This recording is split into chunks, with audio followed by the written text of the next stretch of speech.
오늘 성탄주일로 지킵니다.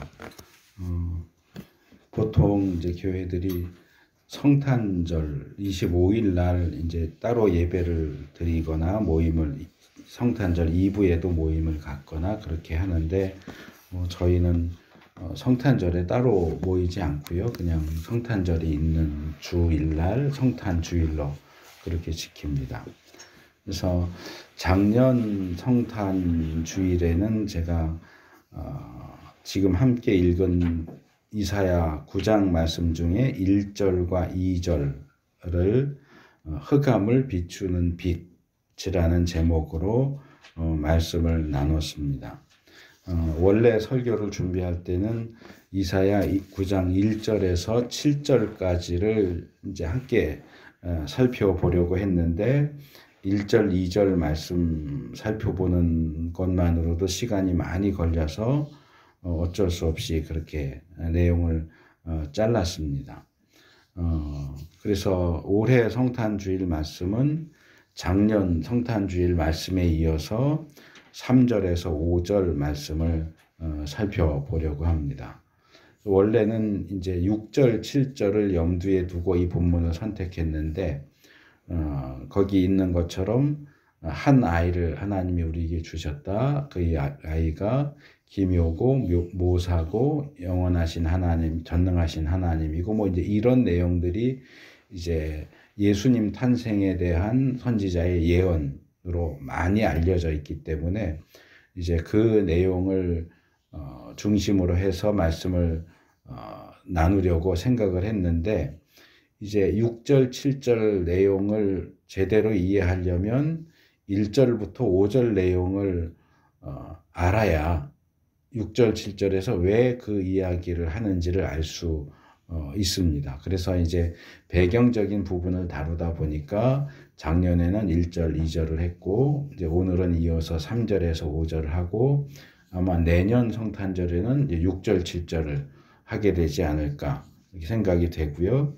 또 1년 전 말씀이라서 그때 들었던 내용을 대부분 기억하지 못하실 것 같아서 오늘 설교의 전반부는 작년 성탄주일에 나눴던 1절, 2절에 대한 말씀을 요약적으로 나누고, 그 후에 후반부에서 3절에서 5절 말씀을 나누도록 하겠습니다. 먼저 9장 1절에서 2절이 우리에게 제시해 주는 내용을 개괄적으로 얘기하면, 이 이사야 9장 전체의 초반부는 메시아의 탄생에 대한 예언의 말씀입니다. 조금 전에 말씀드린 것처럼 그 중에서 6절과 7절 말씀이 더 많이 알려져 있기는 하지만, 이제 오후 성경 공부 때 제가 종종 지적하는 내용이기는 하지만, 우리가 성경을 암송할 때 전체를 외우지 않거든요. 예를 들어서 요한복음 3장 16절 그러면 3장 16절만 외우고 15절, 17절에 무슨 내용이 나오는지를 전혀 생각 안 하고 주어지는 선택한 구절만 외우다 보니까 그렇게 한 구절만 읽고 이해하는 것이 그 본문을 제대로 이해하지 못하도록 방해하는 경우가 있습니다. 제가 공부 시간에 따로 지적하지는 않았던 것 같은데, 예를 들어서 예수님을 영접하는 것과 관련된 내용 중에 요한계시록 3장 20절이 많이 사용됩니다. 볼지어다 내가 내 문 밖에서 두드리노니 문을 열고 나를 영접하면 함께 한다라고 하는 그 말씀을 불신자가 그들의 마음문 밖에 서 계시는 예수님에게 문을 열어드리라는 말씀으로, 그러면서 이제 영접 기도에 대한 내용으로 연결해서 거의 100% 그렇게 사용하는 것 같아요. 그렇게 이제 본문을 해석을 하지만 사실 그 3장 전반부터 보면 그 말씀은 불신자에게 하신 말씀이 아니고 예수님께서 소아시아에 있는 7 교회에게 하신 말씀 중에 속하고, 그 중에 제가 정확히 기억은 안 나는데 아마도 라오디게아 교회의 교인들에게 하신 말씀이, 불신자에게 하신 말씀이 아니에요. 교회 다니는 사람, 예수님 믿는다고 하는 사람들을 향해서 너는 여전히 나를 너의 문 바깥에 세워두고 있다라고 책망하는 말씀인데, 그런 전반적인 문맥을 고려해서 3장 20절을 읽으면 이걸 불신자에게 적용시키기 어려운데, 그걸 전혀 무시하고 그냥 이건 불신자에게 예수님을 영접하라고 하는 말씀이다라고 사용하는데, 그런 문제가 이제 생긴다는 거죠. 그래서 그런 부분들을 우리가 조심할 필요가 있고, 많이 알려진 몇몇 구절들에만 집중하기보다는 그 구절 앞뒤에 무슨 내용이 나오는지를 살펴서 그 문맥 속에서 이 구절이 뭘 얘기하는 것인가를 파악하는 것이 성경을 제대로 이해하는 데 있어서 굉장히 중요합니다.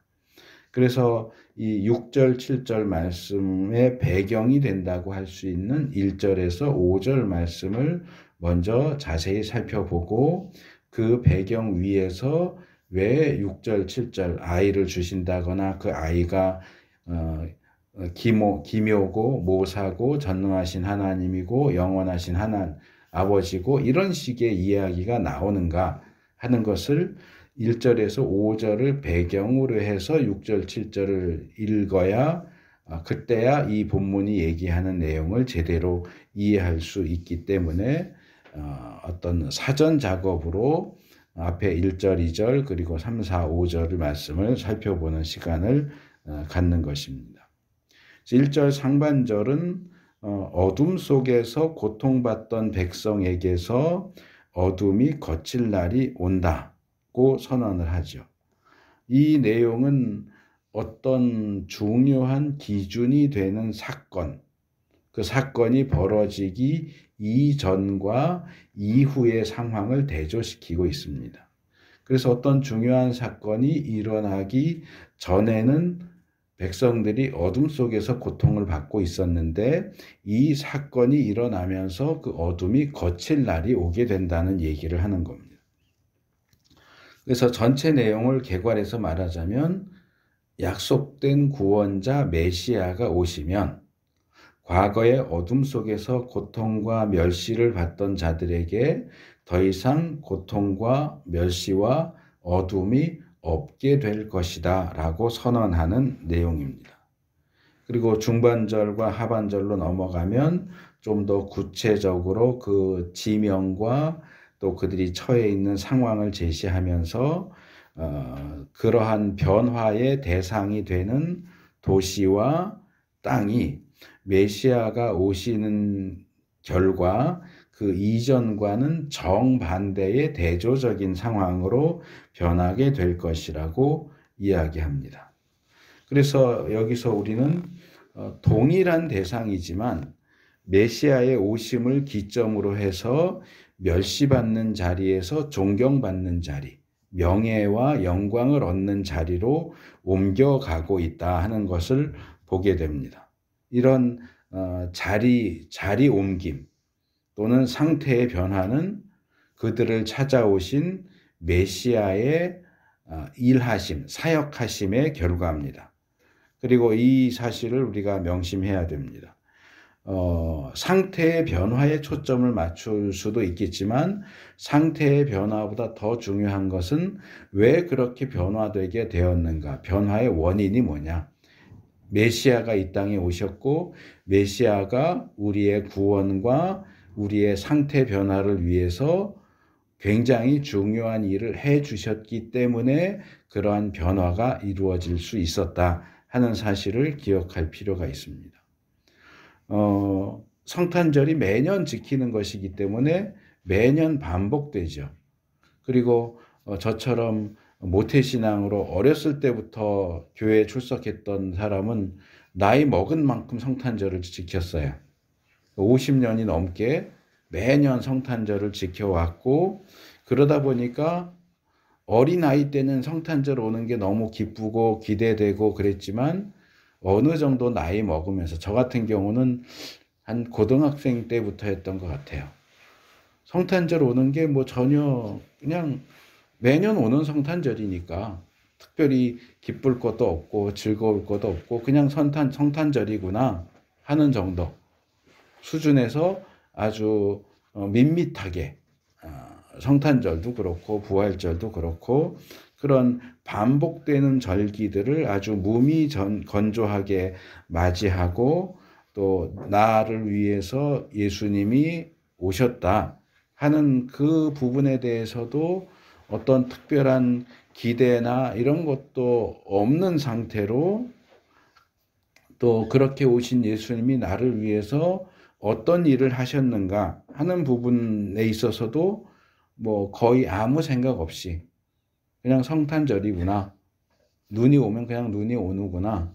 개가 왔다 갔다 하면 그냥 개가 왔다 갔다 하는구나 하는 그 정도 수준에서 이 성탄을 뭐 그거는 맞이한다기보다는 그냥 아주 자연스럽게 그냥 스쳐 지나가는 것처럼 성탄절을 보내고 있지 않느냐.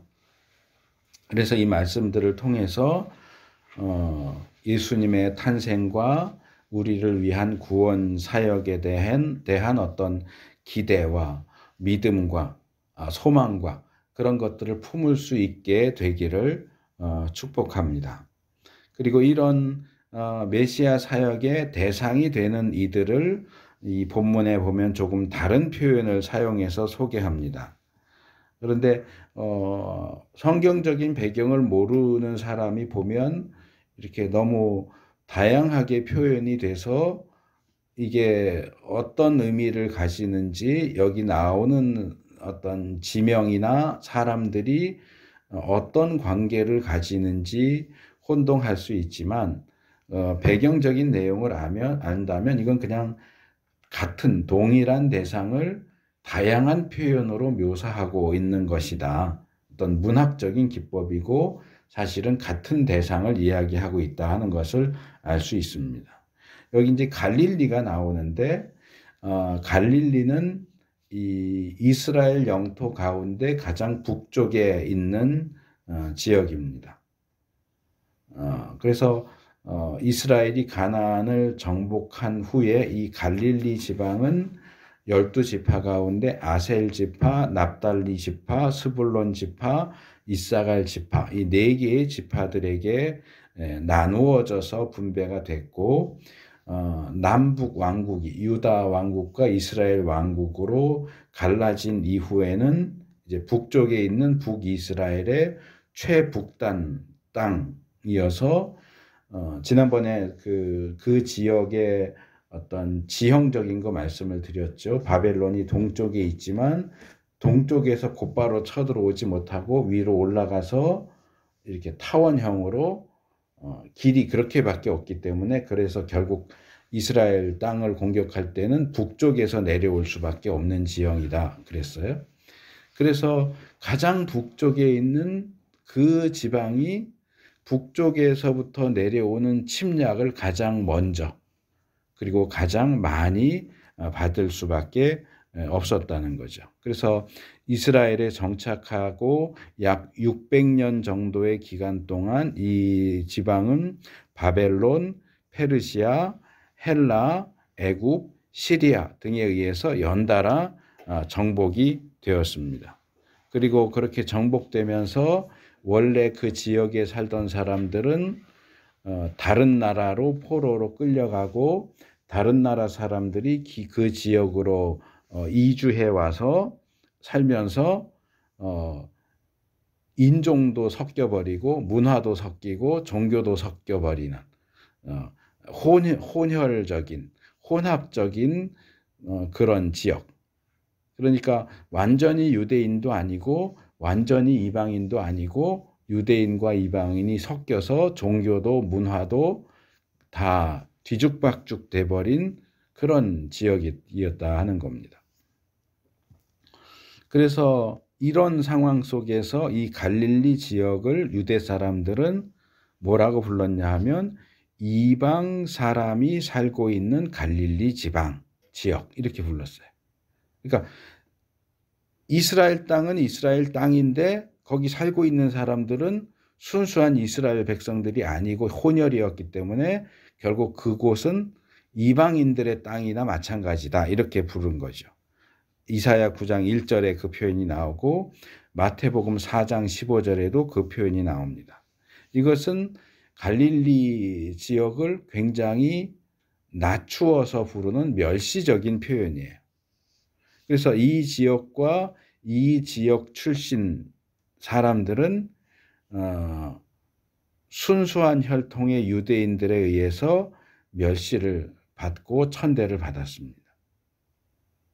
그래서 오랜 역사 동안 외부로부터의 침략과 내부로부터의 멸시를 받았던 이 갈릴리 지역에 있던 사람들이, 그 땅이 구원자 메시아가 오시면 더 이상 그러한 침략이나 멸시를 받지 않는 영광스러운 자리로, 영광스러운 상태로 변화될 것이다 라고 이야기하는 겁니다. 그래서 2절로 이제 넘어오면 1절에서 추상적으로 제시됐던 내용이 1절 상반절에서는 이 지금 말씀드린 내용이 좀 추상적이고 개괄적으로 제시됐고, 중반절과 하반절에서는 아주 구체적이고 실제적으로 갈릴리 지역 그 백성들 이런 식으로 구체적으로 제시되었다면 2절로 오면 다시 추상적인 내용으로 제시가 됩니다. 그러면서 1절 중반절과 하반절에 나왔던 대조적인 내용, 멸시와 영광 가운데 뒤에 나온 내용, 영광에 대한 내용을 더 강조적으로 제시합니다. 그래서 2절 상반절을 보면 어둠 속에 헤매던 백성이 큰 빛을 보았다라고 이야기합니다. 이들이 이전에 속해 있던 자리와 상태는 어둠으로 소개가 되고, 메시아가 오신 이후로 그들이 새로 속하게 된 자리와 상태는 빛, 큰 빛으로 소개가 됩니다. 요한복음 1장 5절 말씀이 제시하는 것처럼 이 세상 사람들이 처해 있는 기본적인 상태는 어둠이고, 구원자 메시아는 그들에게 빛을 비추어 주신다 하는 겁니다. 이 빛은 사실상 구원의 빛이고 구원의 길이고, 그 빛을 받아들이고 그 길을 걸을 때 어둠에서 영광으로 옮겨가는 그 상황을 이야기하는 겁니다. 그리고 하반절에서는 죽음의 그림자가 드리운 땅에 사는 사람들에게 빛이 비쳤다라고 말합니다. 여기 상반절에서 어둠이라고 했던 것이 하반절에 오면 죽음의 그림자가 드리운 땅이라고 다르게 묘사가 되고 있어요. 이 죽음의 그림자가 드리운 땅은 상당히 뭐라고 그럴까, 추상적이고 문학적인 표현처럼 보이는데 간단하게 말하면 무덤입니다. 무덤 또는 죽음의 장소. 예를 들어서 큰 전쟁이 일어나서 이쪽 편도 저쪽 편도 서로 다 죽이고 시체들로 그냥 가득 차 있는 장소. 그런 장소. 상징적으로는 그렇다고 해서 갈릴리 지역이 전쟁터고 거긴 온통 시체밖에 없었냐면 그 얘기는 아니거든요. 그러니까 상징적으로 보면 죽는 것만도 못한 삶을 사는 장소죠.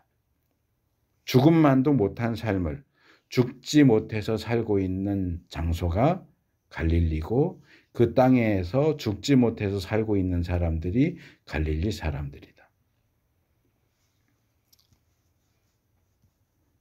그래서 이 사람들이 기본적으로 그런 곳에 산다. 산다. 이 말은 그들이 길을 가는 도중에 그 지역을 통과했다, 지나쳤다, 또는 지나치다가 잠깐 쉬느라고 잠깐 앉았다가 다시 길을 떠났다, 그 얘기가 아니고 거기서 살았다는 겁니다. 거기 주소지를 두고 거기 머물러서 살았다는 거예요. 그런 사람들에게도 죽음의 자리에서 죽지 못해서 살고 있는 사람들에게도 메시아의 구원의 빛이 비춰집니다. 그렇지만 요한복음 1장이 제시하는 것처럼 어둠에 있는 자들에게 구원의 빛이 비춰진다고 해서 그 어둠에 있던 사람들이 다 구원을 받게 되느냐, 다 빛 가운데로 나오게 되느냐 하면 그렇지 않습니다. 빛은 빛대로 주어지지만 빛이 비추어지기 때문에 더 어두운 데로 가는 사람도 있고요.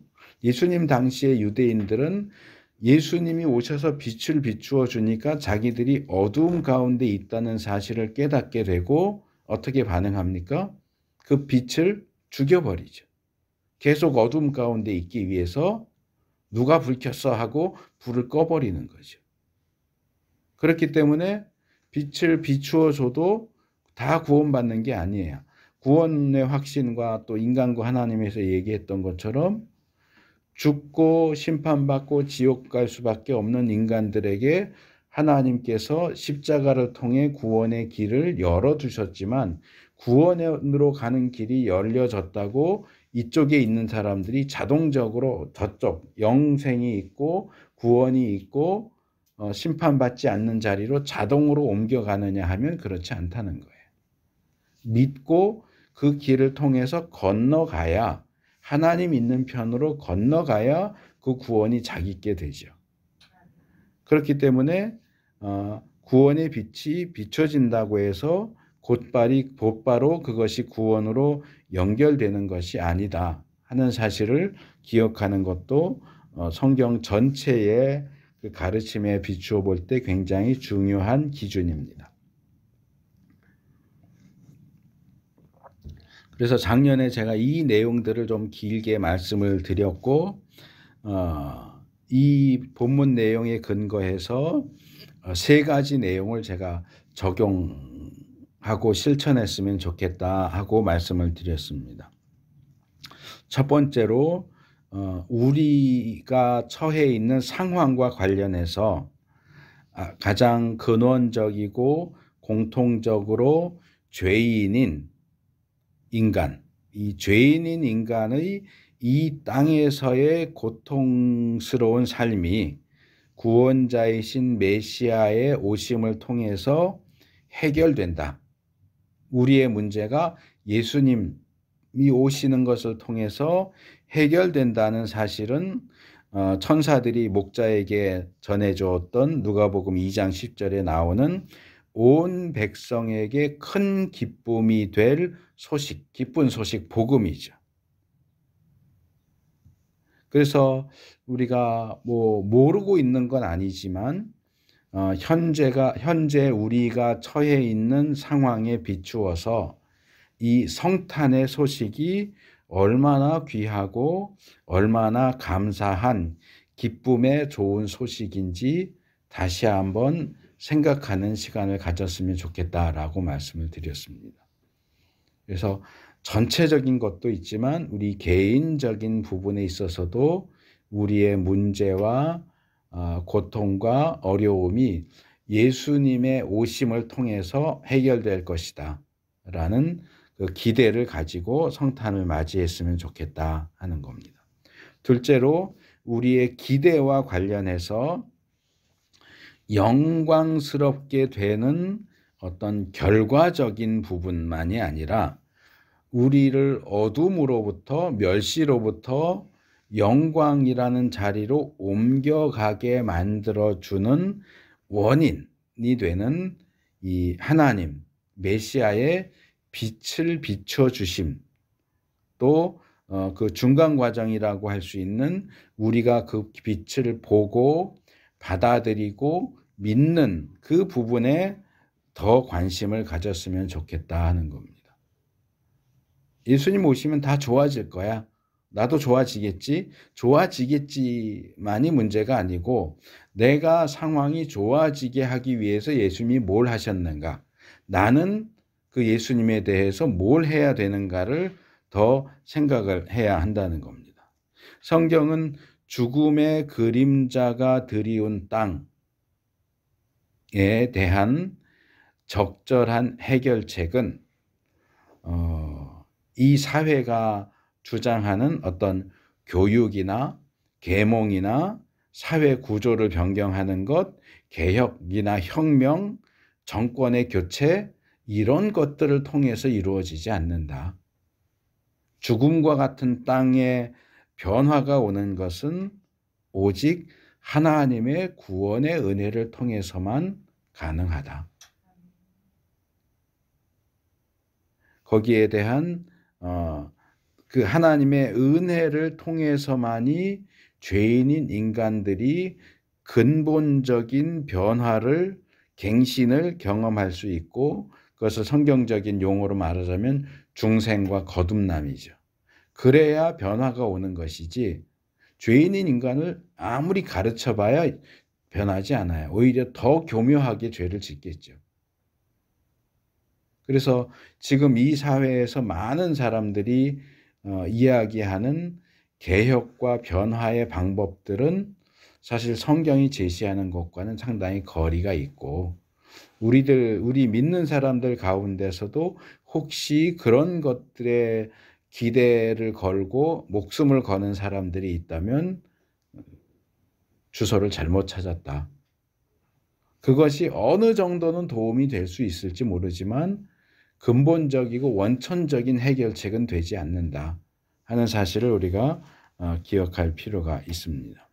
셋째로 이 하나님의 역사하심과 인간의 반응이라는 측면에서 인간 사회의 변화와 갱신만이 아니고 모든 일을 행하시는 역사하시는 워크, 역사하시는 시작은 항상 하나님이시고 하나님이 모든 것들을 주도해서 일하시지만 그 가운데서도 하나님은 우리 인간에게 무언가를 요구하신다. 반응을 요구하신다.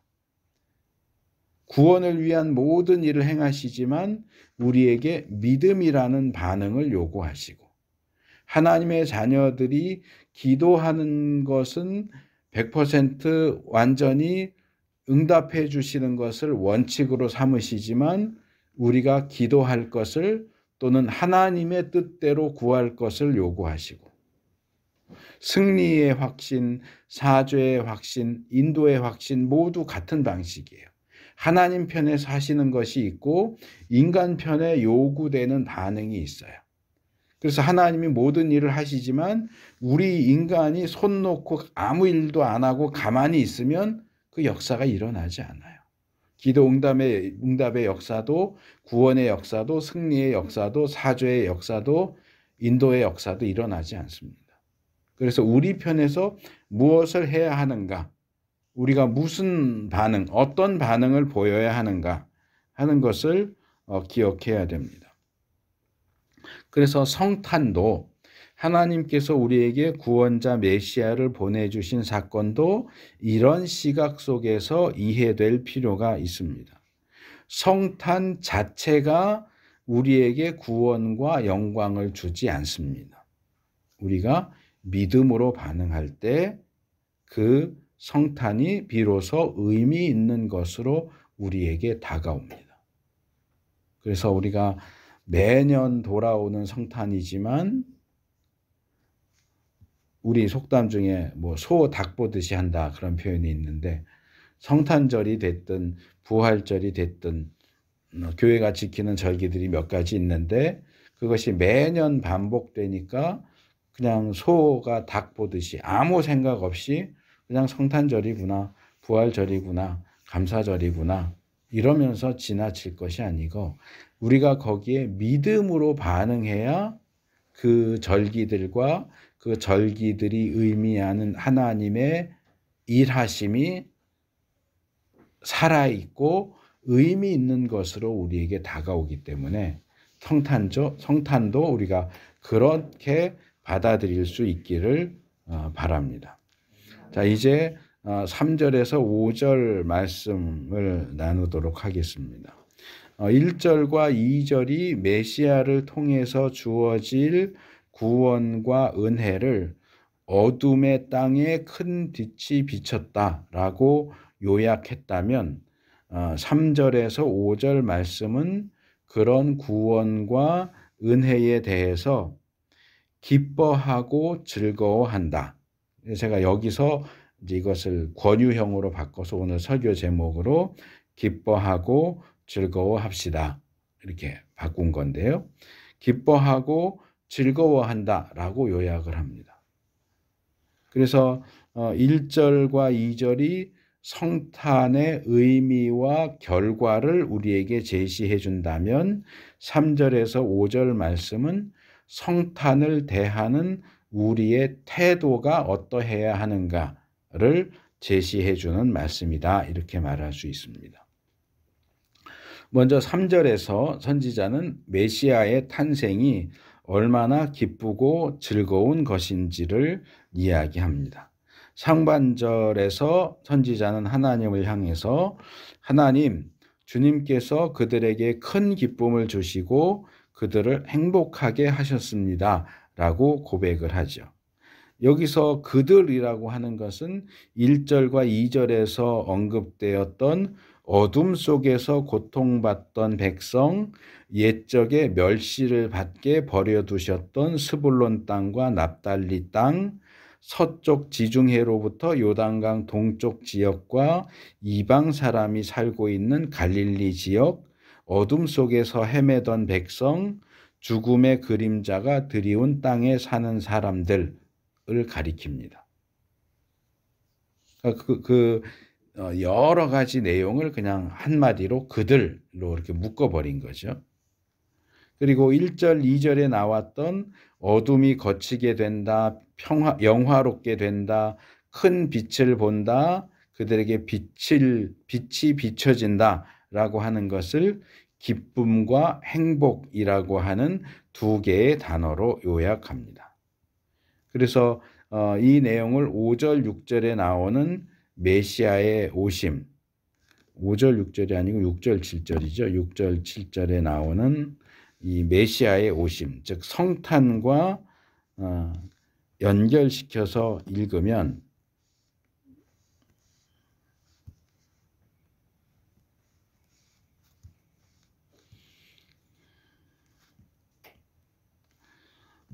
성탄을 통한 예수님의 오심은 죄와 어둠 가운데서 고통과 멸시를 받고 죽음 가운데 거하는 모든 이들, 그리고 모든 세상에 기쁨과 행복을 주는 대단히 큰 사건이다 라고 이해할 수 있습니다.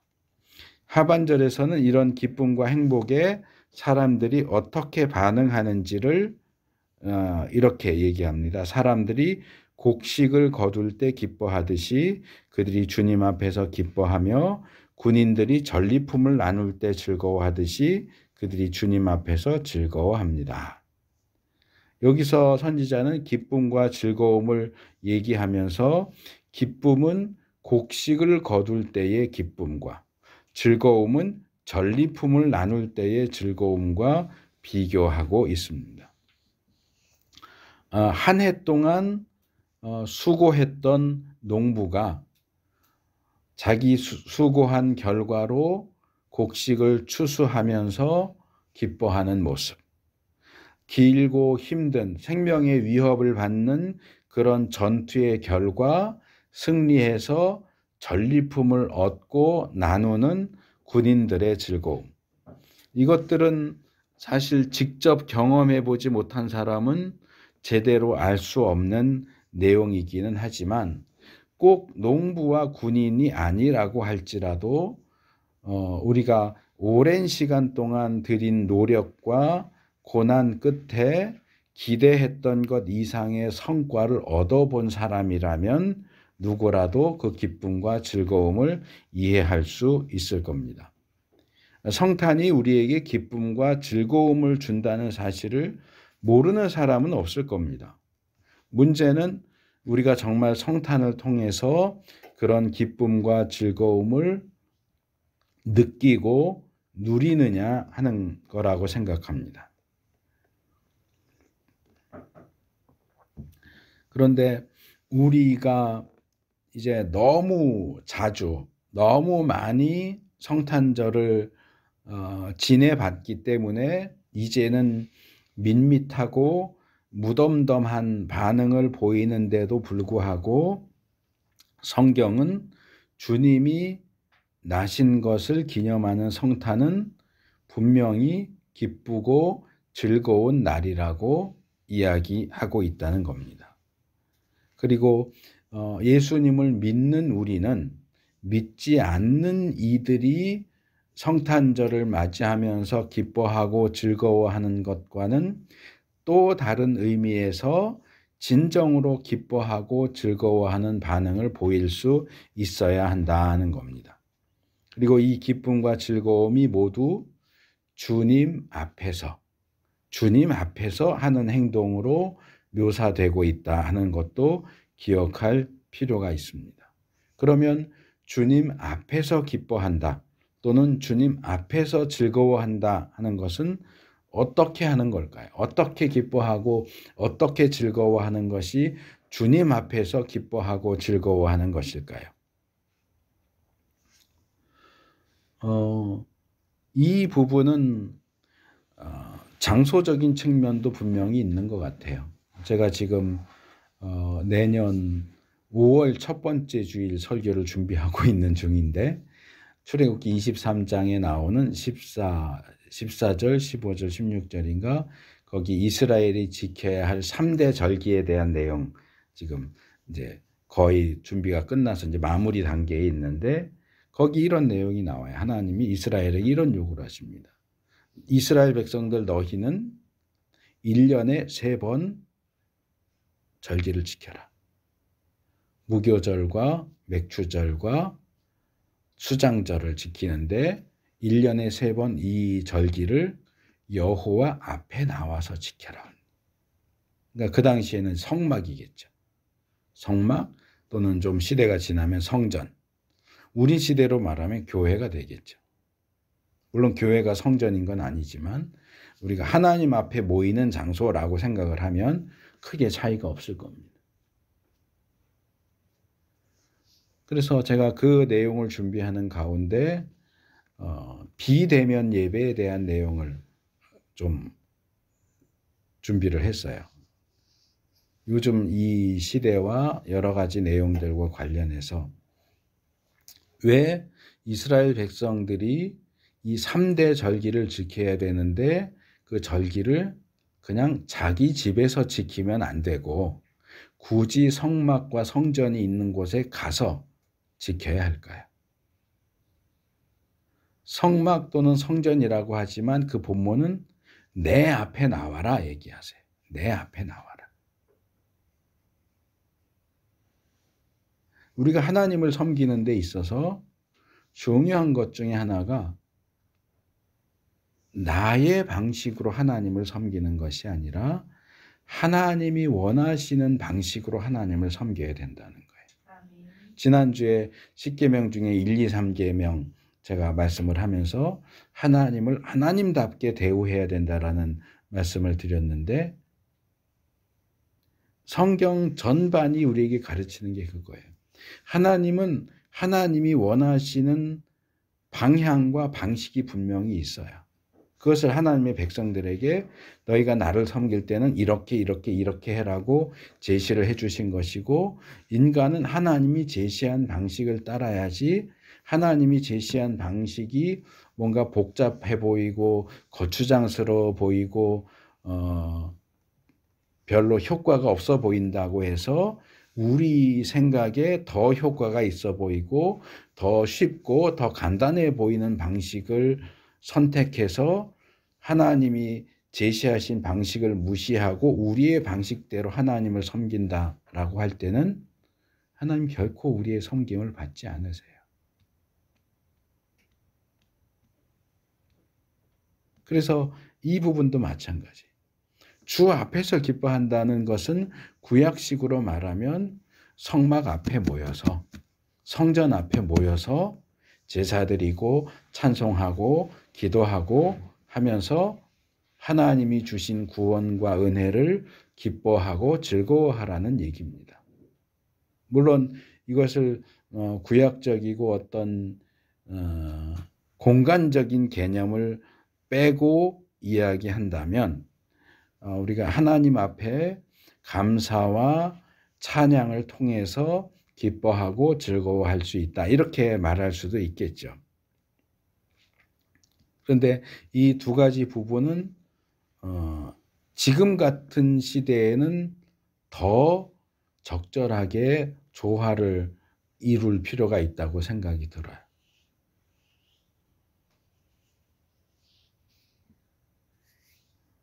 그래서 앞에서 말씀드린 것처럼 믿지 않는 사람들이 성탄절의 의미도 잘 모르고 거기에 감사한 마음도 없고 예수님을 믿을 마음도 없이 그냥 공휴일이니까, 세계적인 공휴일이니까 먹고 마시고 소리 지르고 떠들고 크리스마스 베이비, 성탄절 아기들 만들고 암호하거나 자고 하는 식으로 성탄절을 흥청망청 기쁘고 즐겁게 보내는 것과 예수 믿는 사람들이 성탄절을 기쁘고 즐겁게 보내는 것은 결코 같을 수 없다. 그것을 가르는 기준이 본문이 제시하는 주님 앞에서 기뻐하고 주님 앞에서 즐거워하는 그런 방식으로 우리가 어떻게 성탄절을 지켜야 할까? 아까 설교 시작하면서 얘기했듯이 저희는 성탄절날 따로 예배를 드리지는 않아요. 예전에는 드렸었는데 25일날 이제 예배로 따로 모이지는 않아요. 24일 저녁에도 따로 뭐 행사 같은 것도 예전에는 했었는데 이제 현재는 안 하고 있고, 그래서 그 날을 우리가 교회에 모여서 뭔가 흥청망청하고 뭔가 선물 교환도 하고 뭐 장기 원래 이제 부서 있으면 부서별로 장기자랑 비슷하게 장기자랑이라는 표현을 쓰지는 않지만 어쨌든 그런 식으로 이제 뭔가를 하는 것도 뭐 꼭 나쁘지는 않지만 그래도 우리는 이제 현재 그렇게 진행을 하니까 좀 가정에서 가족들끼리 모여서 찬송도 하고 뭐 케이크도 자를 수 있고 뭐 선물 교환을 할 수도 있고 하지만 그 모든 이 성탄을 기쁘고 즐겁게 지내는 그 모든 일들이 주 앞에서라고 하는 단서 아래서. 그래서 좀 고민해 볼 필요도 있을 것 같아요. 사실 저희가 어렸을 때는 그런 고민을 해본 적은 없어요. 그러니까 제가 고등학교, 대학교 때쯤 없어졌던 것 같아요. 새벽송도. 교회 종치는 것도 못하게 하고. 그쵸? 새벽송도 시끄럽다고 못하게 해갖고 못했지만 저는 많이 누렸어요. 중고등학교 때 새벽송 늘 했거든요. 그러니까 성탄절 되면 이분날 모여서 부서별로 모여서 뭐 놀고, 그렇죠? 그리고 이제 성탄절 새벽에는 새벽송 돌고 과자 걷어오면 또 일부분 또 삥땅 해가지고 어디 숨겨놨다가 또 예배 드리고 나서 또 모여서 놀고 과자 먹고. 그러니까 성탄절을 어떻게 보낼까가 따로 고민할 필요 없이 그냥 스케줄이 딱딱딱 있었고 그냥 있는 그 순서대로 지내왔는데 이제 새벽성도 없어지고 뭐 이제 성탄절 새벽 예배, 뭐 낮 예배 뭐 이 정도 있었고 나이가 먹으면서는 그냥 성탄절에 대한 기쁨도 즐거움도 없이 그냥 보냈고 이제 지금은 그냥 성탄절이 오면 성탄절이구나 그러고 이제 지나가는데 뭐 저만 그렇다고 생각하진 않아요. 대부분 그럴 거예요. 이제 아직 어린 아이들은 또 다르겠지만 우리가 좀 다시 한번 성탄절을 주님 앞에서 기뻐하고 즐거워하면서 보내기 위해서는 어떻게 해야 될까? 어떤 태도, 어떤 생각, 어떤 방식이 가능할까? 좀 고민해 보는 것도 좋을 것 같습니다. 그래서 올해 성탄절은 좀 그렇게 가정에 모여서 가족들 중심으로 한번 보내시고 한번 고민을 해보시고 내년 성탄절쯤에는 한번 교회에 같이 모여서 어떻게 성탄을 축하하고 하는 그런 것도 한번 생각해 볼 수 있을 것 같아요. 한번 아이디어를 지금부터 한번 짜보세요. 그래서 우리가 정말 우리를 위해서 이 땅에 오신 주님의 그 성탄을 축하하고 그리고 감사하고 기뻐하고 즐거워하면서 어떻게 성탄절을 보낼 수 있을까 고민하면서 한번 시도해 보는 것도 좋겠다 생각이 듭니다. 그 다음에 4절 5절로 넘어오면 우리가 이 날을 추수하는 농부나 전리품을 나누는 군인처럼 기뻐하고 즐거워해야 하는 이유를 밝히고 있어요. 그리고 이 4절 5절은 특별히 전리품을 나누는 군인들의 기쁨과 즐거움 또는 전쟁에서의 승리와 그 결과에 초점을 맞추고 있습니다. 그래서 4절에서 선지자는 메시아의 오심을 주님께서 미디안을 치시던 날과 같다라고 소개합니다. 이 미디안 족속은 모세의 장인이 속해 있는 족속이에요. 그래서 모세가 피신했을 때 미디안 광야에 가서 살았잖아요. 40년 동안을. 그래서 미디안 족속이 살고 있는 그 광야를 가리키죠.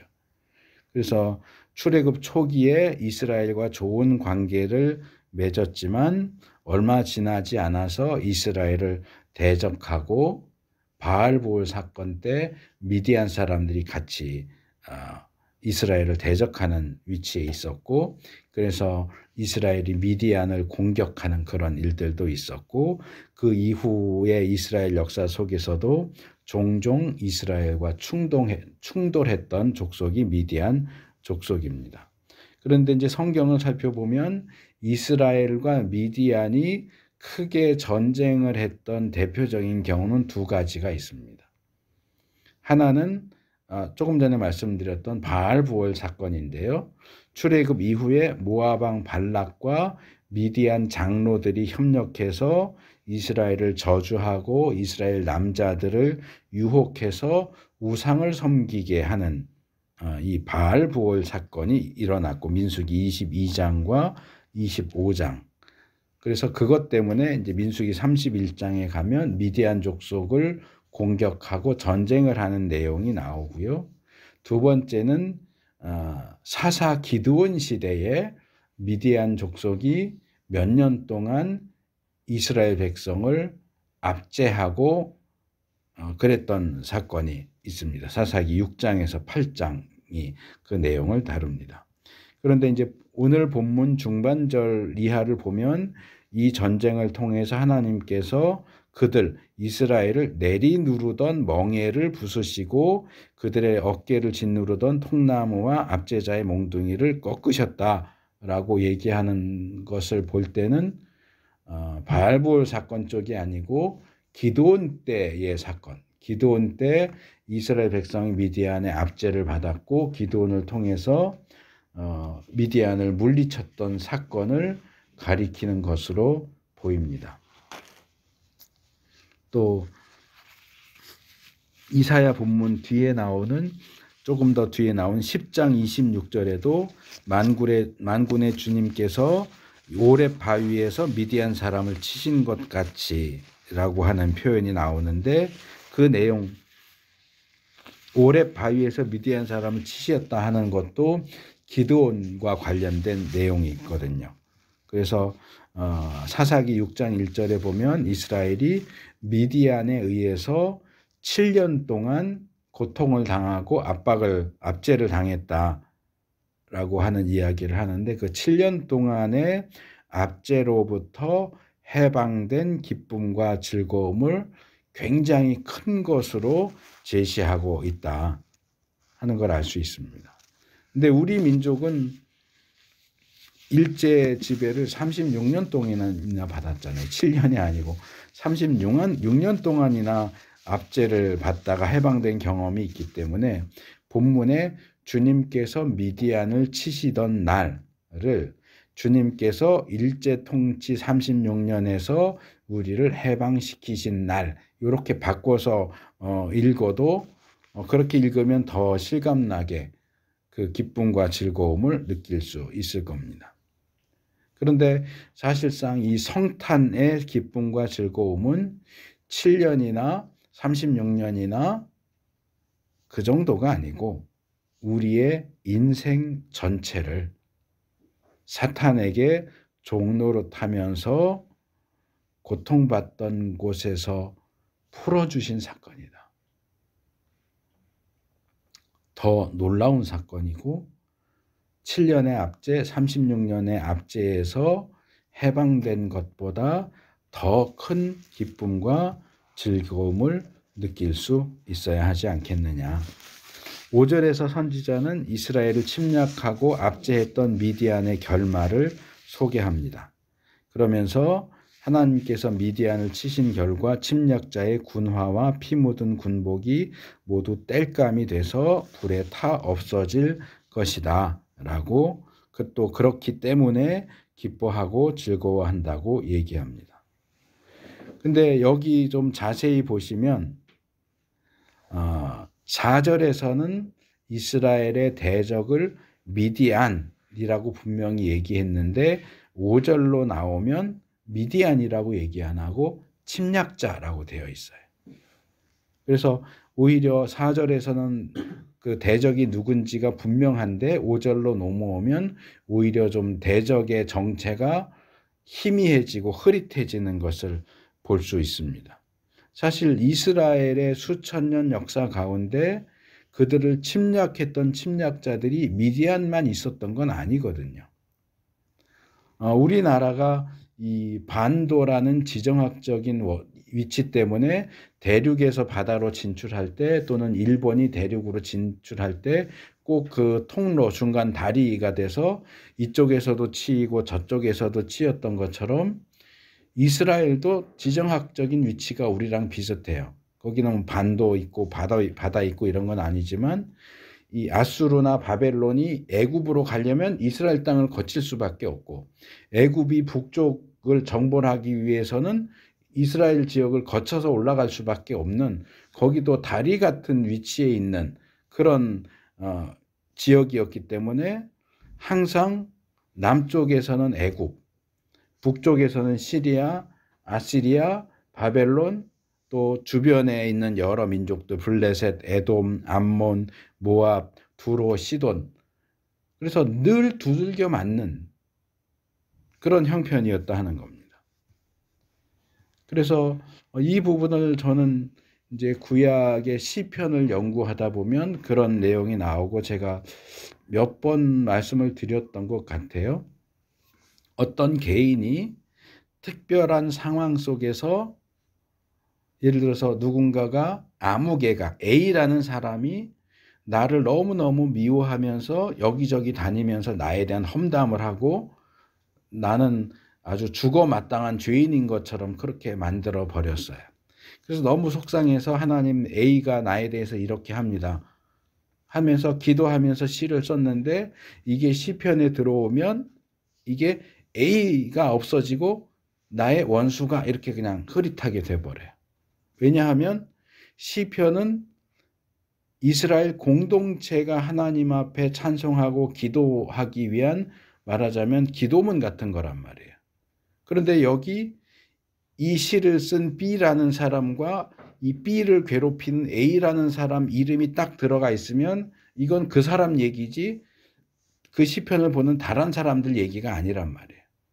그러다 보니까 이것을 구체적인 상황을 일부러 모호하게 추상화시키는 그런 일들이 시편에서 발견됩니다.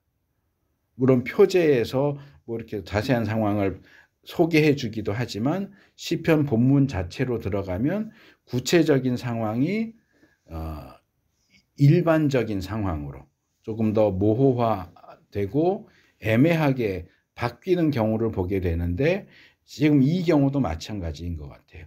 역사적인 구체적인 상황은 미디안인데 이걸 공동체가 사용하기 위해서 애매하게 만드니까 침입자, 침략자 이렇게 바뀌는 거예요. 거기에는 미디안도 포함되지만 모든 다른 이스라엘을 괴롭혔던 다른 민족들도 다 포함됩니다. 그래서 꼭 미디안의 침략을 받았고 그 침략 가운데 해방되었을 때만 이 찬양을 부르는 게 아니고 애굽의 침략을 받았는데 이겼을 때도, 아수르의 침략을 받았는데 이겼을 때도, 에돔의 침략을 받았는데 이겼을 때도 이 찬양을 공통적으로 사용할 수가 있게 되는 거죠. 그래서 자기들을 침략했던 모든 나라와 민족들을 떠올리면서 그 모든 침략자들로부터의 구원과 해방을 기뻐하고 즐거워할 수 있도록 그렇게 일반화시킨 거죠. 그래서 우리도 마찬가지입니다. 성경을 읽으면서 이건 이스라엘이 애굽에서 출애굽했을 때 얘기인데, 이거는 이스라엘이 미디안의 압제에서 해방됐을 때 얘기인데, 나하고는 거리가 있고 나하고는 상관이 없는데, 그게 아니고 내 상황 속에서 내 개인의 역사, 우리 민족의 역사, 우리 나라의 과거 역사 속에서 우리가 경험해야 했던 호란이나 외란이나 전쟁이나 일제 통치나 또 우리를 공격하고 침략하고 압제했던 모든 악한 세력들로부터, 또는 우리 개인적으로 우리 개인을 미워하고 대적하는 원수들, 아무개 그런 사람들, 그런 상황 속에서 우리를 구원하고 해방하기 위해서 주님이 이 땅에 오셨다. 그게 성탄이다. 그냥 뭉뚱그려서 주님이 우리를 구원하기 위해서 이 땅에 오셨다가 아니고, 우리의 문제와 고통과 어둠과 멸시와 치욕과 그 모든 것들을 해결하기 위해서 주님이 오셨다. 그 주님을 우리가 기쁨으로 즐거움으로 맞이해야 되고, 그 주님을 믿음으로 받아들일 때 우리의 문제가 해결될 것이다. 어둠이 빛으로, 멸시가 영광으로 바뀔 것이다. 그 믿음과 기대를 가지고 성탄을 맞이할 수 있기를 바랍니다. 오늘 우리가 작년에 나눴던 이사야 9장 1절 2절 말씀을 되새겨보고 거기에 이어서 3절에서 5절 말씀을 나눴습니다. 이 본문, 두 개의 본문이 조금씩 다른 내용을 다루고 있기는 하지만 그것들이 동일하게 우리에게 제시해주고 있는 게 있습니다. 우리의 하늘 아버지께서 독생자 예수 그리스도를 이 땅에 보내신 사건과 그것을 기념하는 성탄절은 어둠 가운데서 고통과 멸시와 침략과 압제를 받으면서 죽지 못해서 겨우 사는 우리들을 구원하시고 해방하기 위한 놀라운 결단과 놀라운 역사다는 사실입니다. 물론 우리는 믿는 자들로서 성탄이 뭘 의미하는지를 모르지 않을 겁니다. 성탄절이 무슨 날인지 모르는 사람은 없겠죠. 믿지 않는 사람들이라고 해도. 하지만 그것을 너무나 잘 알고 있다고 생각하기 때문에, 너무나 익숙하고 매해 반복되는 절기이기 때문에 오히려 그 의미를 망각하고 있지 않은가, 우리 자신을 좀 다시 돌이켜 봤으면 좋겠다 하는 겁니다. 마땅히 큰 기쁨과 즐거움으로 수확하는 농부들과 전리품을 나누는 군인들처럼 크게 기뻐하고 크게 즐거워하면서 그 날을 맞이해야 하는 우리가 기쁨도 즐거움이 또 없이 그냥 반복되는 절기를 무덤덤하게 아무 생각 없이 소 닭 보듯이 그렇게 스쳐 지나도록 이렇게 지내보내서는 안 되는 거 아니겠느냐. 그래서 이 날이 우리로 하여금 하나님의 구원과 해방과 큰 기쁨과 즐거움과 행복을 바라보게 하는 날이 되기를 바라고, 이 날이 주님께서 우리를 위하여 이 땅에 오신 이후에 모든 날들을 하나님의 구원과 해방을 기대하면서 기쁨과 즐거움으로 행복을 누리면서 살 수 있는 우리가 되기를 축복합니다.